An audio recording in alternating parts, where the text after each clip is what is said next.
Здравствуйте, мои дорогие! Я снова рада видеть вас на своем канале. Ну что, девчоночки, сегодня у нас новый урок. Поехали! Сегодня мы с вами будем наращивать форму пайп на довольно сложные ручки. Обратите внимание, здесь очень коротенькое ногтевое ложе, причем ногтевое ложе трапециевидной формы. Нам нужно будет его поджать таким образом, чтобы оно было ровненькое относительно боковых направляющих. Ну и дизайн будем делать на выкладном френче, поэтому делаем себе ногтевое ложе под выкладной френч.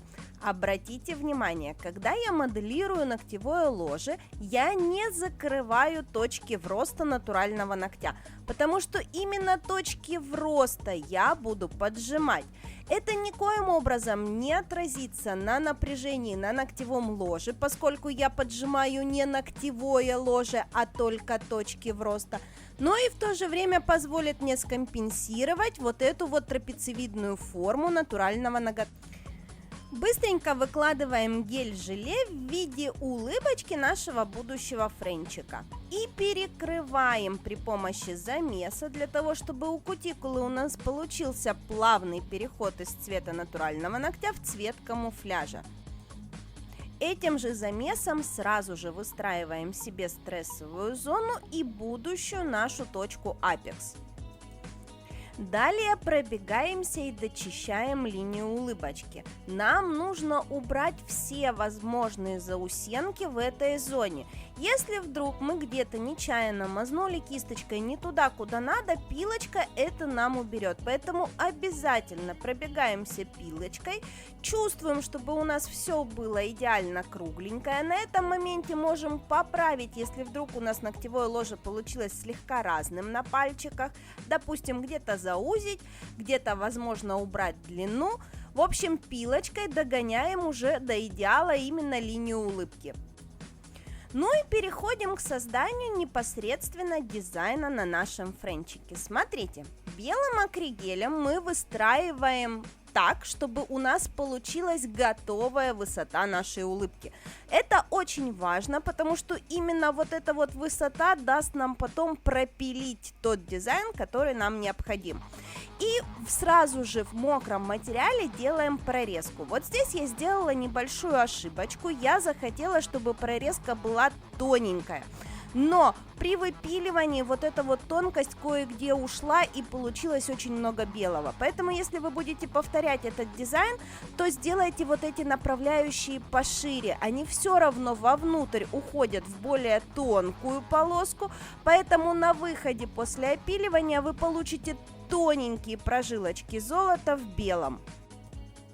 Направление прожилок на всех пальцах раскладываем в хаотичном порядке. То есть нам не нужно, чтобы у нас каждый пальчик повторял предыдущий. Нам нужно, чтобы у нас дизайн перетекал с пальчика на пальчик и составлял единую композицию.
Далее создаем материал для наших золотых прожилок. Берем прозрачный акрилатик и смешиваем его с блестками.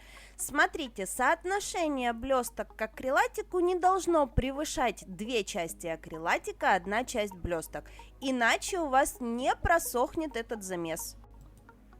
И теперь шпателем начинаем заштукатуривать наши дырки при помощи вот этой смеси.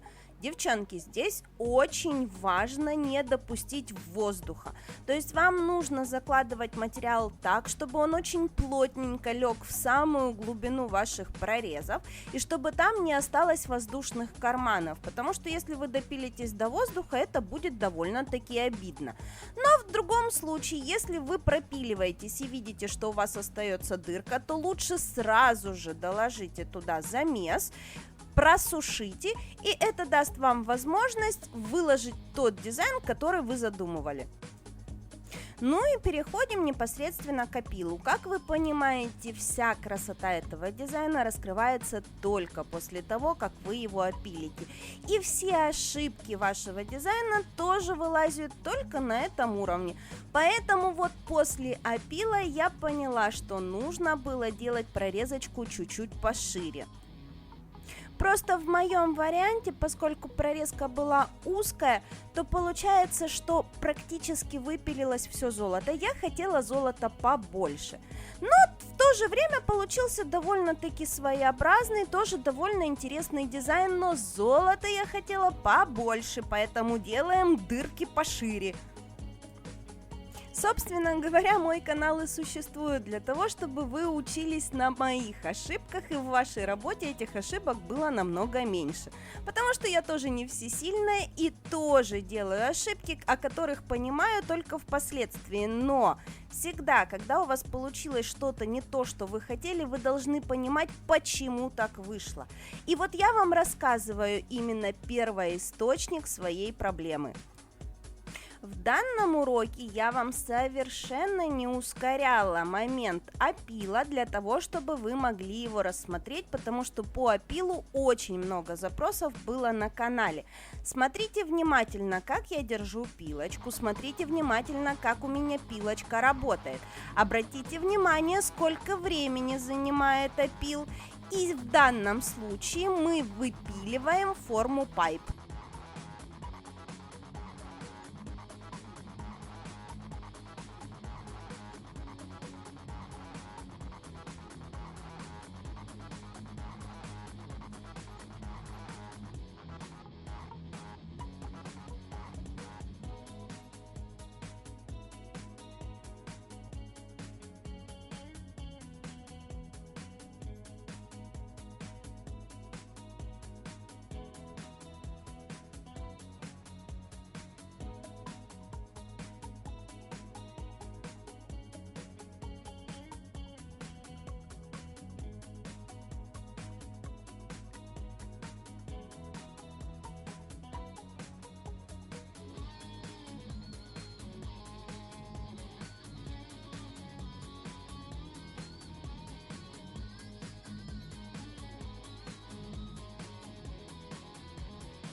Ну и, собственно говоря, в идеале, если бы у меня получились те прожилки золота, которые мне были необходимы, которые я закладывала, то я бы ничего уже с этим френчем не делала. Он бы был восхитителен сам по себе. Но поскольку золото в большей части у меня выпилилось, поэтому френч стал скучноватым, и я решила добавить вот такие вот тоненькие черные прорисовки для того, чтобы заполнить слишком много пустого белого места.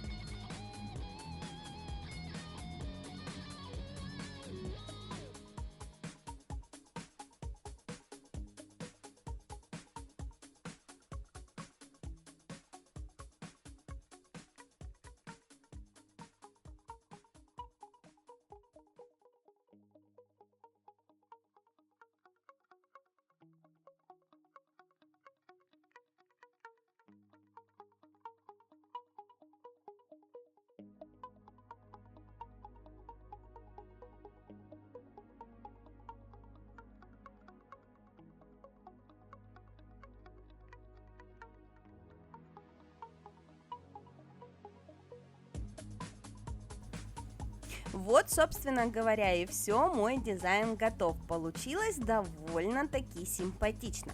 Девчонки, на боковых валиках в данной работе бликует не материал, а плохо убранное масло. Это я, к сожалению, заметила только тогда, когда сделала все фотографии, когда отпустила клиента, когда начала обрабатывать, я увидела, что масло на боковых валиках не вытерто и оно дает блики. Ну а в следующем уроке мы разберем дизайн на второй руке этой клиентки, и он будет совершенно другой, но тоже белое с золотом. Надеюсь, вам сегодня со мной понравилось. Всем до новых встреч, пока-пока!